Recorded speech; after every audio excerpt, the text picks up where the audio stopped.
காரியங்கள் நான் வாழ்க்கையில அனுபவிச்சதை உங்ககிட்ட பகிர்ந்துக்கிறேன். வேற ஒண்ணும் கிடையாது. அதாவது விசுவாச வைராக்கியத்தை பத்தின பல பேர் கேட்டிருப்பாங்க, பல பேர் பேசி இருப்பாங்க. நம்ம வாழ்க்கையில விசுவாச வைராக்கியம் எப்படி இருக்கிறன்னா, கர்த்தரை தவிர வேறு ஒருவர் எனக்கு ஒரு உதவியும் செய்ய முடியாத நிலைமைக்கு என்னைக்கு வரமோ அன்னைக்கு சொல்ற கர்த்தர் உங்களை மாத்திரம் இல்ல, உங்கள் சந்ததியை வாழ வைப்பதே அவருடைய திட்டம். ஆமென். அவர்கள் என்னங்க வேலை இருக்கு? இஸ்ரவேலை ஆசீர்வதிப்பதே கர்த்தருக்கு பிரியம். ஆமென். வேற ஒண்ணும் கிடையாது. அவருக்கு ஒரே ஒரு ஆசை, ஆசீர்வதிக்கணும், என்ன ஆசீர்வதிக்கணும், அவ்வளவுதான், என்ன ஆசீர்வதிக்கணும். சிம்சோனே எவ்வளவோ சாதனை பண்ணாரு, நரியெல்லாம் பிடிச்சி வாழ வெட்டி ஓட விட்டாரு, அந்த நிலைக்கால் அப்படியே பேசிட்டு போனாரு, எல்லாத்தையும் பண்ணாரு. ஆனா சிம்சோனுக்கு இவங்க ஒரு கடைசி பிரச்சனை என்னன்னா, தெரியல கிட்ட போற நேரத்துல வந்து சகலத்தையும் மறந்து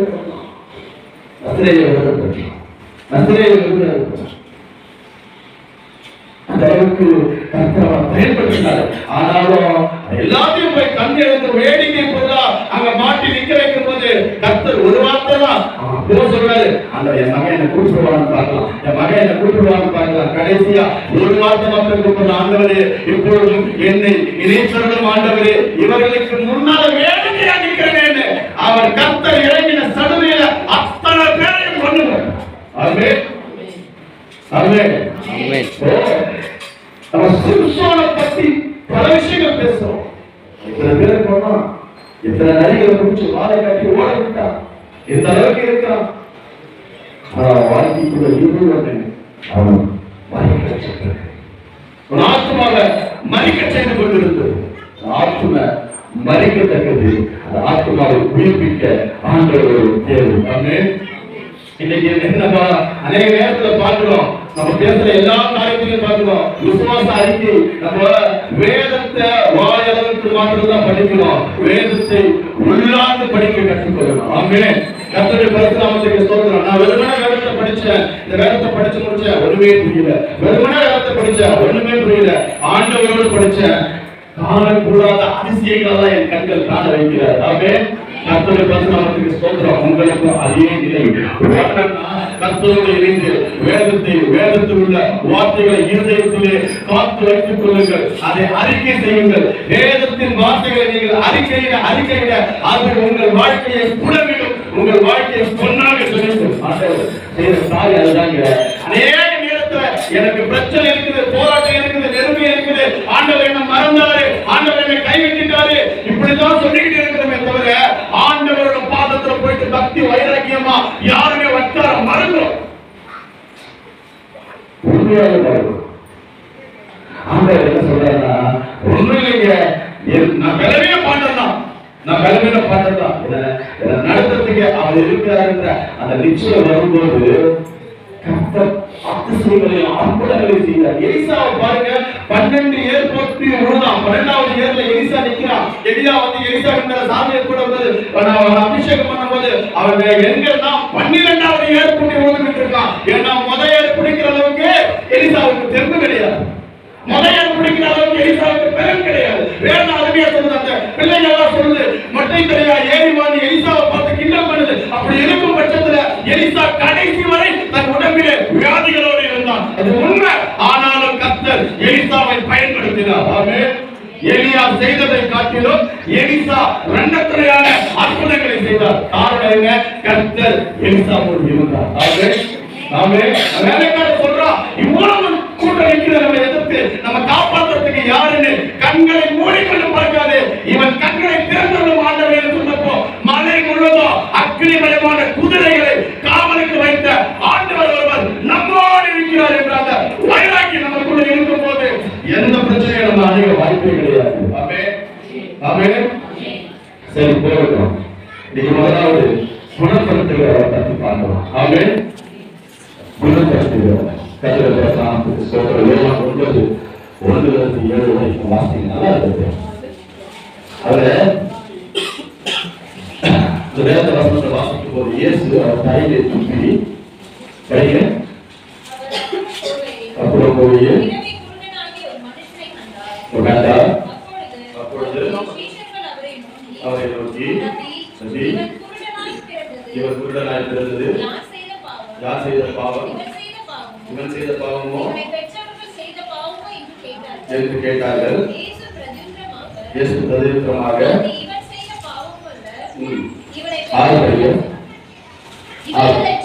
இவைகளை சொல்லி அவர் தலையிலே துப்பி உண்மையினால் சேருண்டாக்கி அந்த சேற்றை குருடனுடைய கண்களின் மேல் பூசி நீ போய் கழுவு என்றால் அனுப்பப்பட்டவர் என்று அர்த்தமா? அப்படியே அவர் போய் கழுவி பார்வை அடைந்தவனாய் திரும்பி வந்தான். இதுதான் விஷயம். கர்த்தருடைய பரிசுத்த ஸ்தோத்திரம். அப்ப என்ன பண்றாங்க?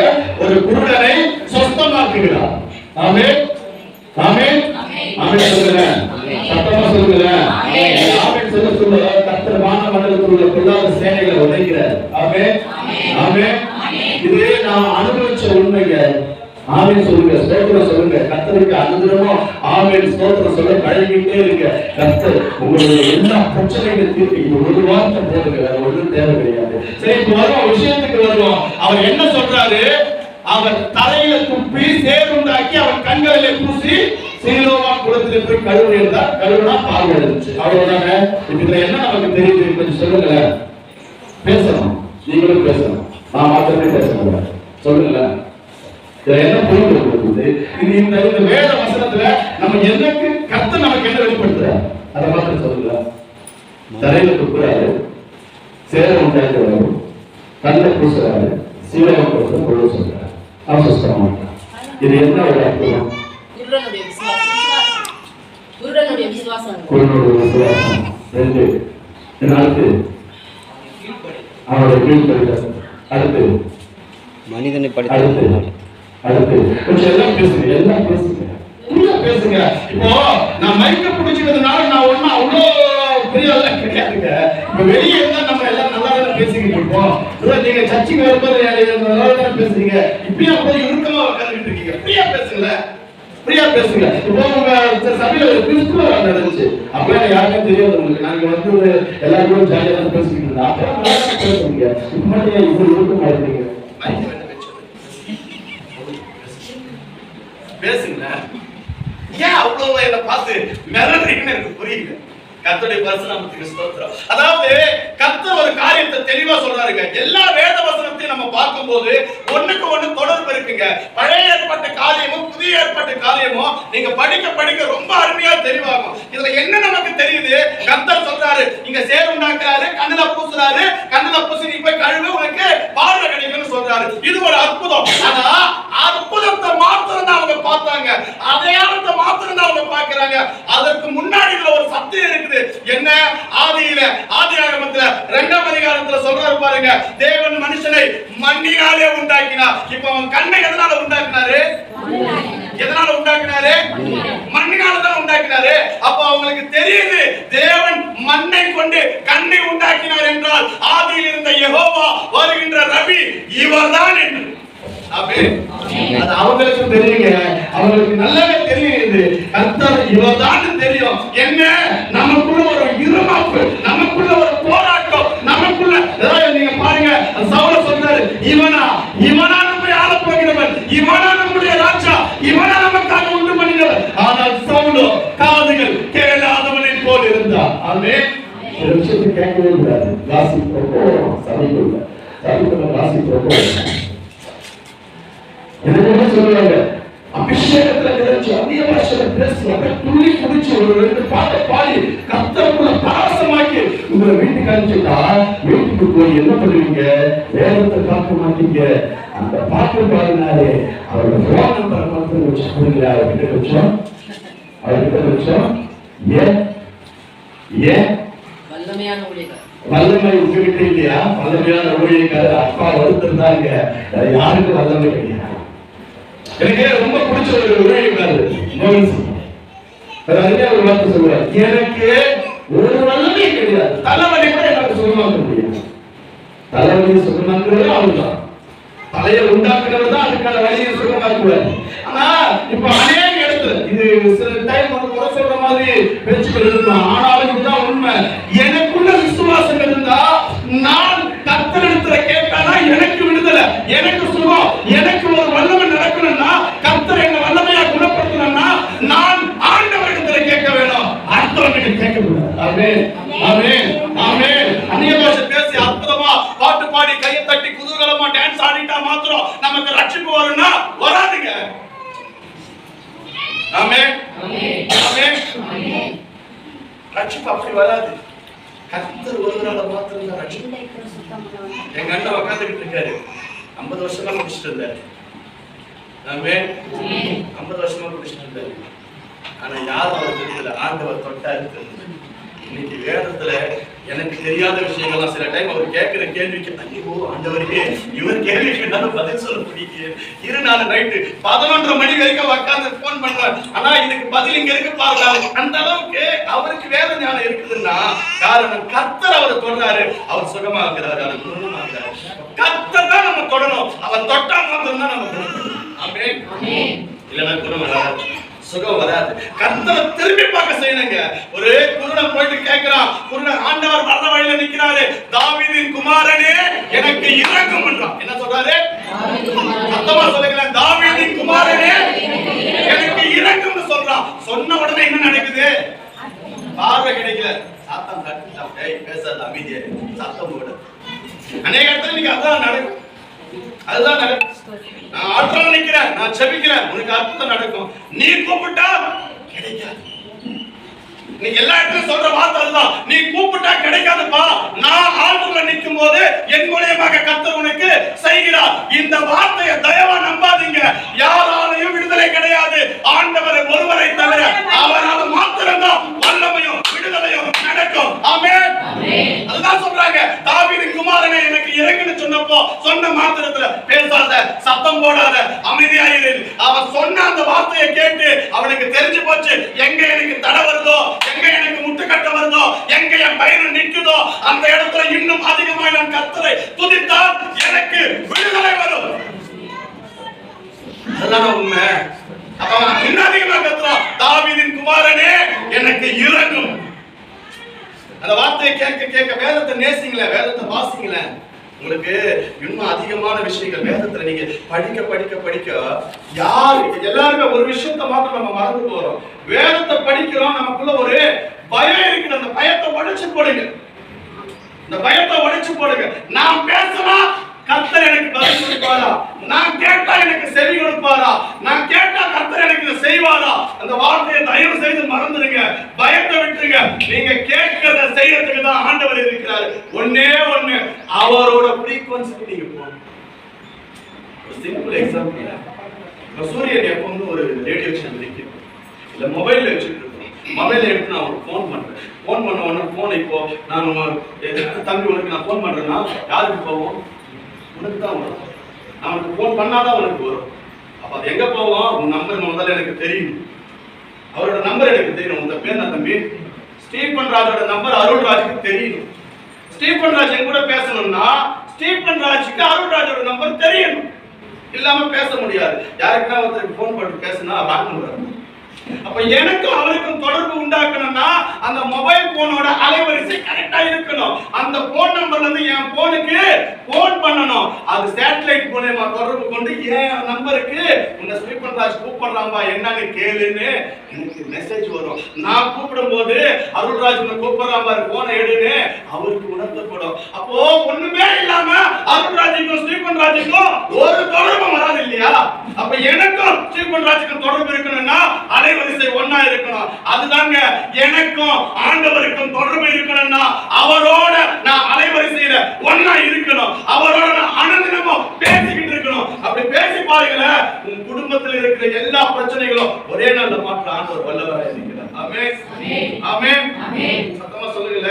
ஆமென். கர்த்தருடைய பரிசுத்தநாமத்துக்கு ஸ்தோத்திரம். அதாவது நீங்க எல்லா விஷயத்திலயும் நான் சொல்ற ஒரு காரியம் மாத்திரம் இதுதான், அனுதினமும் அதிகாலையில பார்த்து பாதத்துல உட்கார்ந்தீங்கன்னா நடத்துதல் அந்த நாள் முழுவதும் வித்தியாசமா இருக்கும். எனக்கு என்ன அதாவது கிறிஸ்தவத்துக்குள்ள வந்தவன ஆண்டவருக்குள்ள வந்தவன உனக்கு பிரச்சனை போயிடுமானா போகாது. எனக்கு முன்ன இருந்த பிரச்சனையோட அதிகமா பிரச்சனை இருக்கு. முன்ன இருந்த போராட்டத்தோட இன்னைக்கு அதிகமா போராட்டம் இருக்கு. ஆனா என்ன, முன்ன நான் மண்டையை உடைச்சுக்கிட்டு உட்கார்ந்து இருக்கிறேன், இன்னைக்கு எதையுமே பேசுறது இல்ல. என் ஆண்டவர் என்னை விடுதலை ஆக்குவார்னு ஒரு வார்த்தை சொல்லிட்டு ஜெபிச்சுட்டு போனா போதும், எல்லா பிரச்சனையும் எனக்கு முன்பாக உடைக்கப்பட்டு போகும். ஆமென். பார்த்தாட்டுதாங்க தெரியும், செங்கடல் முன்னாடி பயங்கரமா இருக்கும். நீ செங்கடலை பார்க்கிற, மோசே செங்கடலை பிரிக்க போகிற ஆண்டவரை பார்க்கிற. ஆமென். அந்த பார்வை எனக்கு வரணும் இல்லையா? மோசேயோட பார்வை எனக்கு வரணும் இல்லையா? எனக்கு முன்னாடி செங்கடல் இருக்கு ஆண்டவரே, அதை பிளந்து போடுங்க. நான் நடுவுல வெட்டாந்தரையில நடந்து போகணும். எரிகோ இருக்குது ஆண்டவரே, அதை உடைச்சு போடுங்க. யோர்தான் இருக்குது ஆண்டவரே, அதை பின்னிட்டு திரும்ப செய்யுங்க. யோர்தான் பிரவாகித்து வர்ற ஒரு நதி இல்லையா, அதை பின்னிட்டு திரும்பி போச்சுது எவ்வளவு பெரிய காரியம். ஆமென். நான் எப்படி இருக்கணும்? தெரிஞ்ச பிரகாசிக்கணும் இல்லையா? ஆவியில அனலா இருக்கணும் இல்லையா? ஆமென். ஆமென். எனக்காக தானங்க மரிச்சாரு, எனக்காக தானங்க மரிச்சாரு ஆண்டவர். பக்கத்துல பார்த்து சொல்லுங்க, எனக்காக ஆண்டவர் மரிச்சாரு. பக்கத்துல கை பிடிச்சு சொல்லுங்க, கை பிடிச்சு சொல்லுங்க. எனக்காக ஆண்டவர் மரிச்சார், எனக்காக மரிச்சாரு. ரத்தத்தினால நான் சுகமாயிருக்கேன். அவரை பத்தி நாம் பேசணும் இல்லையா, பிரசங்கிக்கணும் இல்லையா? சுவிசேஷத்தை அறிவிப்பது என் மேல் விழுந்த கடமை. ஆமென். சுகத்தை வாங்கிட்டு சும்மா இருக்க முடியாது. நான் கர்த்தரை வெளியே சொல்லியே தீரணும். எத்தனை பேர் இப்ப கர்த்தரை அறிக்கையிடணும்? ஏன் பயம்? 10 பேர் முன்னாடி போய் கர்த்தரை உங்களால பேச முடியுமா? ஏன் பயம்? நான் அப்படித்தான். இன்னைக்கு நடுத்தேர்ல நின்னு சொல்றேன், எனக்கு வெட்கமே கிடையாது. ஏன்? கர்த்தர் எனக்குள்ள இருக்கிறாரு, பயமே கிடையாது.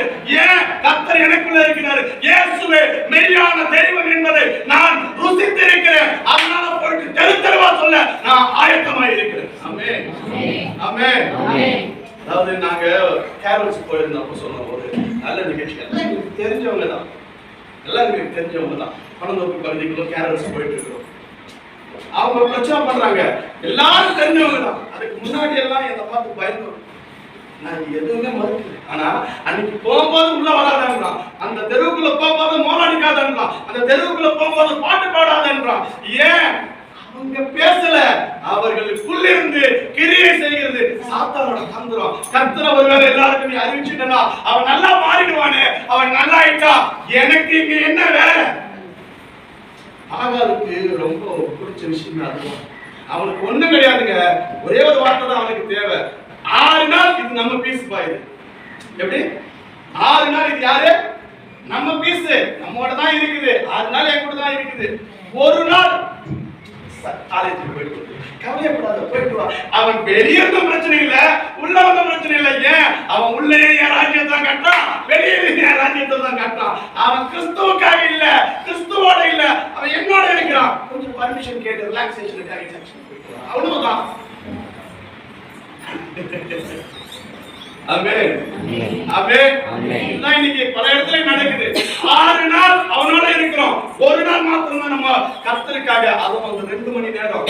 யோசிச்சு பாருங்க, சில இடத்தெல்லாம் பார்க்கும்போது எனக்கு அப்படியே பயங்கர பாரமா இருக்கும். எப்படியா இந்த மெசேஜ உட்கார்ந்து கேட்கறது முடியல என்னால. 1 மணி நேரத்துக்கு மேலனா ஐயோ தலை வெடிக்குது. உள்ள என்ன அனுபவத்தை வச்சிருக்கிறேன். ஆமென். கர்த்தர் சொல்ற காரியம் இதுதாங்க. ஒண்ணு வந்து சாத்தான் உங்களை திருட்டளவா உங்க இருதயத்துல இருக்கிற அந்த பரிசுத்தாவியை தூக்கிட்டு போக போறதில்லை. ஒரே நாள்ல அணுகுண்ட தூக்கிட்டு வந்து உங்க தலை மேல போட்டு உங்களை க்ளோஸ் பண்ண போறதில்லை. அதெல்லாம் கிடையாது. ஒன்னும் செய்வான். என்ன? ஒரே ஒரு விதையை போடுவோம். என்ன? ஒரு விதைய மாத்திரம் போட்டுட்டு இது போதும்பா, நீ இதுக்குள்ளவே இரு. ஜெபத்தை அதிகார ஜெபம் தயவு செஞ்சு விட்டுறாதீங்க. அதிகார ஜெபம் தயவா சொல்றேன், விட்டுறவே விட்டுறாதீங்க.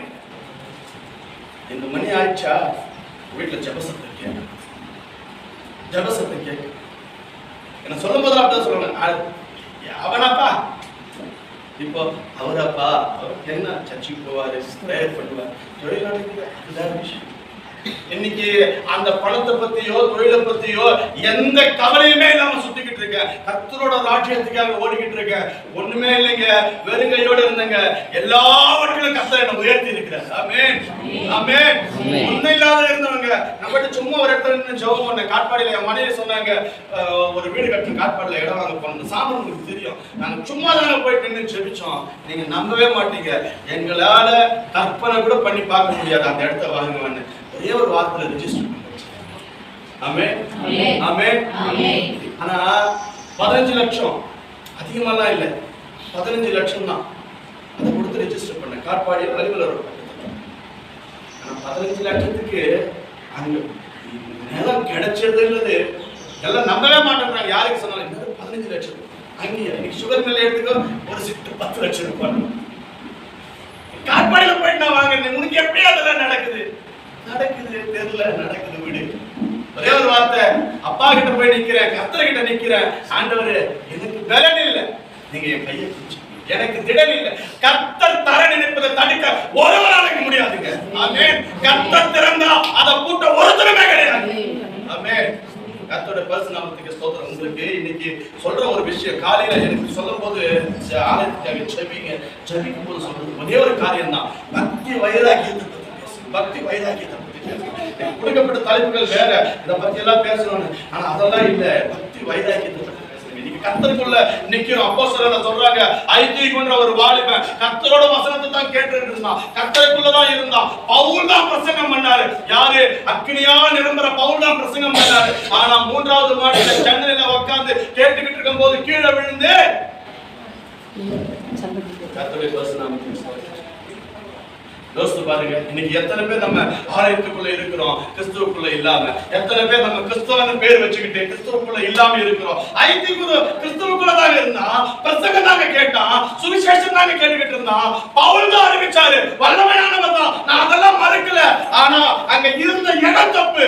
ஜன்னலிலே அமர்ந்து அவன் வேத வசனத்தை கேட்டுக் கொண்டிருந்தான், அவன் கீழே விழுந்தான். இதுதான் இங்க கர்த்தர் சொல்றாரு. 2 ராஜாக்கள்ல நீங்க படிக்கும் போது தெரியும், 9:30 யெசபேல் ஜன்னலிலே அமர்ந்து தன் கைகள் கண்களிலே மையிட்டுக் கொண்டு வருகிறதை பார்த்து கொண்டிருந்தார். அப்ப ஜன்னல் எதை நமக்கு தெளிவுபடுத்துகிறது?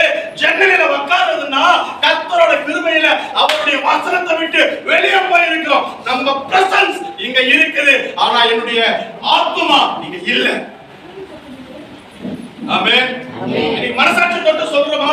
எத்தனை பேருக்கு நம்ம ஆவியும் ஆத்மாவோடும் உண்மையோடும் கர்த்தரை தொழுது கொண்டு இருக்கிறோம், கர்த்தருக்கு துதி செலுத்துறோம், கர்த்தருக்கு கனத்தையும் மகிமையை கொடுக்கிறோம்? எத்தனை பேர் இன்னைக்கு கர்த்தரோட சன்னதியில் அவருக்காக வைராக்கியத்தோட காத்து கொண்டு இருக்கிறோம்? பக்தி வைராக்கியத்தோடு பினகாஸ் ஈட்டியை எடுத்து உருவ குத்தினார். அப்பொழுது வாதை நின்று போனது. இஸ்ரவேல்ல பாவம் பண்ணவங்க என்ன பண்ணா? பினகாஸ் ஈட்டியை எடுத்து உருவ குத்தினார். யார் பினகாஸ்? அதுக்கு முன்னாடி ஆளே கிடையாது. நடுச்சபையில இருந்து திடீர்னு எழுந்துக்கிறான். கர்த்தர் அறிவுறுத்துறாரு, அவனுடைய பாவம் இனி என் தேவ சபையில, இனி இஸ்ரவேலில, இனி கர்த்தருடைய சன்னதியில ஒருவராகிலும் ஆணாகிலும் பெண்ணாகிலும் பாவத்துல ஈடுபடக்கூடாது சொன்ன மாத்திரத்துல ஈட்டியை எடுத்து உருவ குத்துறான். அப்பொழுது இஸ்ரவேலின் மேல் இருந்த எல்லா வாதைகளும் நின்று போனது. ஆமென் ஆமென் ஆமென். எத்தனை பேர் இன்னைக்கு ஈட்டியை எடுத்து உருவ குத்துறவங்களா இருக்கு? எத்தனை பேர் கர்த்தருடைய வார்த்தைக்காக வைராக்கியமா நிக்கிறவங்களா இருக்கிறோம்? எத்தனை பேர் அந்த சமாரிய ஸ்திரியை போல கர்த்தருக்காக ஓடி கர்த்தருடைய சுவிசேஷத்தை சொல்றவங்களா இருக்கிறோம்? ஒன்னும் சொல்லலைங்க, தாகத்துக்கு தானு கேட்டாரு, அவ்வளவுதான் அவர் சொன்ன வார்த்தை. ஆனாலும் அவர் சொன்ன காரியங்கள்லாம் பாருங்க. அவன் போய் என்ன சொல்றா? குடத்தை அங்கேயே வச்சுட்டா. கூட வேண்டாம், எனக்கு என்ன தேவை? கர்த்தர் இவர்தான் எனக்கு தெரியுது. ஊருக்குள்ள ஓடி போய் சொல்றா, இவர்தான் மேசியாவா, வந்து பாருங்க. வாழ்க்கையில என்ன நடந்துச்சு அத்தனை சொல்றேன். ஆமென். எத்தனை பேர் இன்னைக்கு நம்ம கர்த்தருக்காக எழுப்பி பிரகாசிக்கிறோம்? எத்தனை பேர் கர்த்தருடைய வசனத்தை வெளியே சொல்றோம்? அதெல்லாம் எல்லாத்தையும் கூட விட்டுருங்க. ஒரு லேகியோன் பிடிச்ச ஒரு மனுஷன் கர்த்தர் சுகப்படுத்தினாரு. முதலாவது அவர் என்ன சொன்னாரு? லேகியோன் பிடித்து எல்லாவற்றிலும் சுத்தமானா நான் உங்களை பின்பற்றி வரம்பான்னு சொன்னப்போ ஆண்டவர் சொன்ன வார்த்தை, முதலாவது நீ உன் வீட்டிற்கு முன் இனத்தாரிடத்திற்கும் செல். 10 பட்டணங்களுக்கு அவன் சுவிசேஷத்தை அறிவிச்சான் இல்லையா? ஆமென். நம்ம பைத்தியம் பிடிச்சவங்களா, பேய் பிடிச்சவங்களா, எல்லாவற்றையும் நல்லா இருக்கிறோமே, நம்ம எத்தனை பேருக்கு சுவிசேஷத்தை அறிவிக்கிறோம்? ஒரு வீட்டுல இருக்கிற 4 பேரை ரட்சிப்புக்குள்ள நடத்துறோமா? ஆமென் ஆமென். சபையே, எனக்கு ஒன்று சொல்றேன், கர்த்தருடைய வருகை தாமதிக்குமானா அதுக்குள்ள உன் வீட்டுல இருக்கிற ஒவ்வொருத்தரையும் வேத வசனத்திலையும் கர்த்தரை அறிகின்ற அறிவிலையும் மிகச் சிறப்பா நடத்துங்க. உன் குழந்தை ஆசீர்வதிக்கப்படணும்னா, உன் வீடு கட்டப்படணும்னா இது ஒண்ணுதான் வழி, வேற வழியே கிடையாது. கர்த்தரை பின்பற்றி நடவுங்கள், கர்த்தரை பின்பற்றி நடவுங்கள். இது கர்த்தருடைய வார்த்தை. அவரை பின்பற்றி நடக்க நடக்க நடக்க உன் குடும்பம் கட்டப்படும். ஆமென் ஆமென். கர்த்தருடைய பரிசுநாமத்துக்கு ஸ்தோத்திரம். எத்தனை பேர் அதை செய்யணும்? சொந்த தலைப்புகள் வேற, பார்த்த மாறி போகுது. கர்த்தருடைய பரிசுநாமத்துக்கு ஆனா அவங்க சொல்ற பாருங்க, கர்த்தருக்காக எழுதி வைராக்கியமான இல்லைங்க. கர்த்தர் மாத்திரம் தான் அவங்களை நடத்த வல்லவரா இல்லைங்க. கர்த்தர் தான் அவங்க வீட்டை கட்டி கர்த்தர் கட்டார கட்டுகிற பிரயாசம். ஆண்டவருக்காக எழும்பி பிரகாசம் அநேகருக்கு சுவிசேஷம் சொல்ல அநேக இடம் இருக்குது. பண்ணாதீங்க. நீங்க போயிட்டு அடுத்தவனை பலவந்தமா பண்ணி அவனுக்கு கர்த்தருடைய வார்த்தையை சொல்லவே சொல்லாதீங்க. முட்டி போட்டு அவனுக்காக ஜெபிச்சு பாருங்க. ஒரு வாரம் ஜெபிச்சு பாருங்க. அவனுக்குள்ள மாற்றம் உண்டாகும். உண்மையா ஜெபிங்க, ஆவியோடு உண்மையோடு ஜெபிங்க, கர்த்தருக்காக நின்று ஜெபிங்க. பவுல் சொல்றாரு பாருங்க, இதோ விறகை எடுத்து போடுறாரு. அந்த விறகுல இருந்து பாம்பு வந்து கையை பிடிக்குது. மெலிதா தீவுல கையை கடிச்ச பாம்பு முதல்ல பயங்கரமா தெரியுது. ஐயோ அவனுக்கு பாம்பு கடிச்சிருச்சு, சடுதியில அவன் வீட்டை கண்டு சாவான்னு சொன்னாங்க. ஆனாலும் கடித்த பாம்பு ஒரே வசனம் தாங்க, விஷப்பூச்சியா மாத்திட்ட. பாம்பு இல்லைங்க, விஷப்பூச்சி, அவ்வளவுதான். அவனால அநேக பேர் மெலிதா தீவுல ரட்சிக்கப்பட்டாங்க. நடக்க பழகி வைத்த சமாரிய ஸ்திரீ பாருங்க, நான் மாத்திரம் கர்த்தரோட இருந்தா பத்தாது, என் கிராமமே கர்த்தருக்குள்ள கொண்டு வந்து சேர்க்கும். ஆமே ஆமே. உண்மையா சொல்லுங்களேன், எத்தனை பேரு மனசாட்சியை தொட்டு சொல்லுங்களேன், அடுத்தவங்களுக்காக செபிக்கிறோம். அதுவும் வீட்டுல எங்களுக்கு பிரச்சனை இல்லைங்க. ஆம்பளைங்க எல்லாம் எப்பவுமே வந்து கோபத்தை மனசுல வச்சுக்க மாட்டாங்க. பொம்பளைங்க இருக்காங்கல்ல, அவங்களோட தான் முக்கியமான விஷயம். இதெல்லாம் எஸ்தரா வச்சிருக்கிறதுக்காக கர்த்தரை ஸ்தோத்திரிக்கிறேன். இங்க இல்ல, வெளியே சொல்றேன். இங்க இல்ல, நம்ம ஊர்ல இல்ல, வெளியே சொல்றேன். அன்பா பேசிக்கிட்டு ஆலயத்துக்கு வரணுமே அப்படின்னு சொல்லிட்டு நம்ம என்ன பண்றோம்? எனக்கு இங்க இல்லைங்க, இதெல்லாமே வெளியே. நான் யாரையும் சொல்றது அழகா கொண்டு போயிட்டு குப்பையை கொண்டு போயிட்டு சோதரம் சோதரம் சோதரம் சோதரம் சோதரம் சோதரம் சோதரம். என்னப்பா லட்சியமானவரே, எதுக்குப்பா குப்பை கொடுத்துருக்கா?